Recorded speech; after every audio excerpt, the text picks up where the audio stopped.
Hello friends, welcome back to Media Talks. நான் உங்கள் மௌனிகா. நம்ம எல்பே நேற்றுக்கு இந்த அப்டேட் வந்து ஷேர் பண்ணியிருந்தாங்க. Guess where are we going அப்படின்னு சொல்லிட்டு. ஸோ அவங்க வின்னு மென்ஷன் பண்ணியிருக்காங்க. யாருன்னு நமக்கு தெரியல. பட் அவங்க அந்த லொக்கேஷனுக்கும் போயிட்டாங்க. ஈவெண்ட் தான் போயிருக்காங்க. ஒரு ஸ்கூலுக்கு வந்து போயிருக்காங்க. காஸ்மோபாலிட்டன் அப்படிங்கிற ஒரு ஸ்கூலுக்கு தான் வந்து போயிருக்காங்க.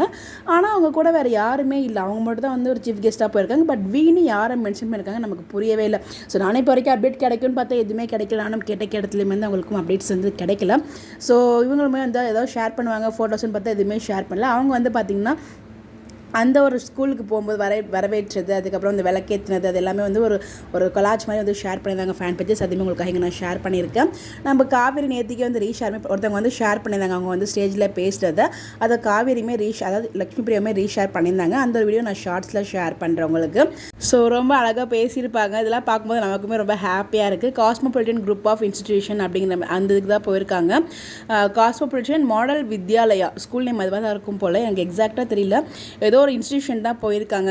ஒரு கெஸ்ட்டாக போகும்போது எல்லாம் அவங்களோட வளர்ச்சியெல்லாம் பார்க்குறதுக்கு நமக்கே ரொம்ப ஹாப்பியாக இருக்குது. யார் கூட போயிருக்காங்கன்னு தெரியல. அந்த யாரை மென்ஷன் பண்ணியிருக்காங்கன்னு தான் ஒன்றும் புரியல. உங்களுக்கு எதுவும் தெரிஞ்சால் மறக்காமல் கமெண்ட்டில் சொல்லுங்கள். Bye bye.